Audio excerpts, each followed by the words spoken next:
y'all doing today? Yeah, we're feeling alive. We are alive after you disturbed me, but it was okay. It was like a fun, being disturbed, right?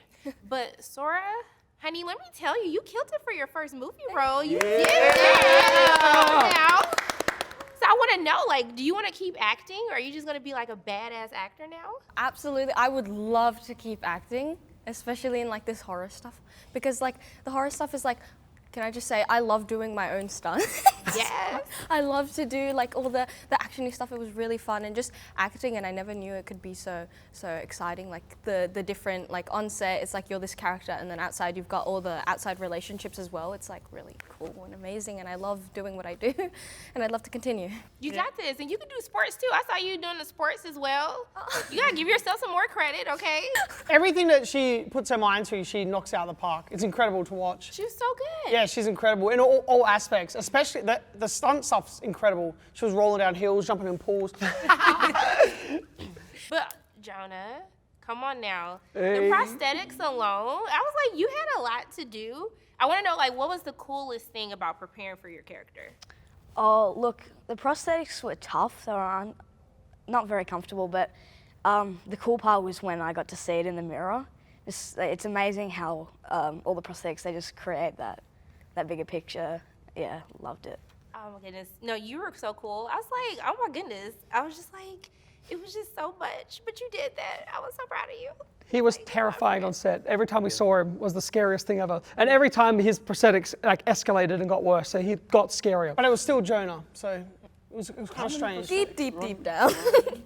About 800. In the final stage, it was 42, I think. 42. In the final stage. Wow. I like wanted how to he murder just Larry. casually says that. It's 42. They're 42. Him and the prosthetics guys are enemies. No. Prosthetics like Larry, Mariel, and Lenny, they're amazing. But did we make friends with the cat, though? Yeah. I was are we friends now with the cat? I mean, you were pretty cruel to that damn cat, weren't you? We don't see that anymore. We don't. We No, don't see it there anymore. was a lot of arguments between Jonah and the cat. They needed to have different green rooms. Yeah, he's I'm not coming on set with the cat's That going to be cat's there. there, I have something. I need the behind the scenes on that, okay? I feel that would be really fun. But I heard that you were a fun mentor, helping everyone get into the groove of acting on their first movie. Can we talk about the mentoring role that you had as well? I mean, I don't know. It's just you can kind of tell when, someone needs a little bit more, I don't know, maybe they're nervous, or you can just tell, and I would be as well if it was my first role and it was these pretty heavy characters and scenes that you've got to do for this film. So I don't know, there was, when it's all getting really chaotic on set and no one's really there to sort of, mentor? I don't know if that's the word, but I mean, yeah, I don't know, it's Andy is Piper's older brother and we got on really well on set, and so, yeah, I don't know, I would help Sora We out. won't say mentor, we'll say big bro. Yeah, Big bro on big set. bro, that's better, yeah, sure. Yeah. I also love with your character is that, it feels like your character has been judged for what they think a stereotypical teenage boy would be. And I wanted you to talk about being able to fight against those stereotypes, because you're this awesome, cool brother who's just trying to protect his sister. I think there's always an element of me in that character, whether I'm trying to make it like that or not. It's just gonna happen. I wasn't really thinking about that. I remember that we were arguing about what the colour of the braces were gonna be. He was they gotta be colourful, and I was maybe just silver. I was I don't know. Well, that's what's cool about Billy is, and I think that's something that we've always liked about your work, is it feels authentic, it feels real.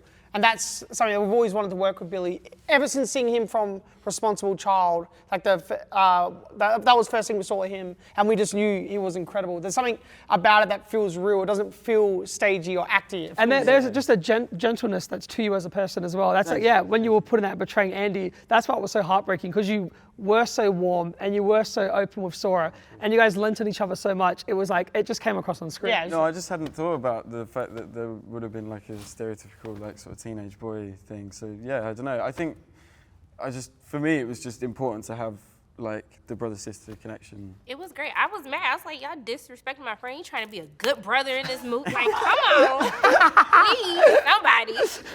But So I said. I'm just saying. He's like, change the freaking And the script. color of the braces do matter. As somebody who had braces, the colors matter. All right. Yeah, they add a bit of Man. pop. They add a bit of pop. Okay, it gives a little razzle dazzle to it. But I want you two to be my therapist, okay? Because the way that, like, from this film and even seriously. Please, we're the worst people you could ask. I promise it's gonna come full circle, okay? But the way that both of you deal with grief, okay? Because I'm always that person like, now how did this person get in this situation? But when you open up and you use grief as a vehicle, I love how in this one you see how grief can take the goodest and purest of hearts and kind of harden them. So I really want you to talk about the importance of using grief as a vehicle to drive the horror genre. Yeah, whenever you're writing something, you're naturally drawing on things that are happening to you at that moment. And you're always drawing on your own personal fears as well. So like the idea of a grief cycle that doesn't end, this never-ending grief cycle is so terrifying to me.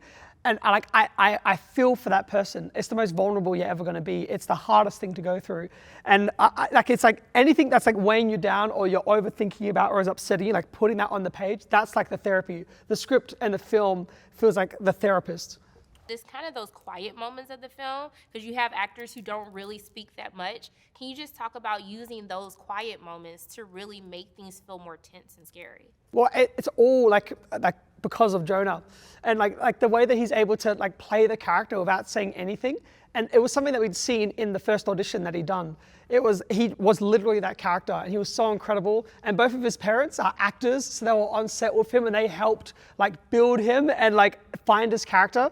And Jonah just holds the frame. Him just not saying anything, holding a frame, is such a difficult thing to do. Yeah, it's a really kind of thin line to tread, you know, and it's because you can be too much or too little. There's this perfect kind of middle ground that Jonah always was able to find. Thanks. You just nailed it. You nailed it, mate. Well done. Look, I just want to thank all of you so much for taking time out of your day to speak with me. I appreciate you. And I'm just saying nothing but love in like all your ways. I hope you have a great day. Thank you so so much. much. Cheers. Thank you.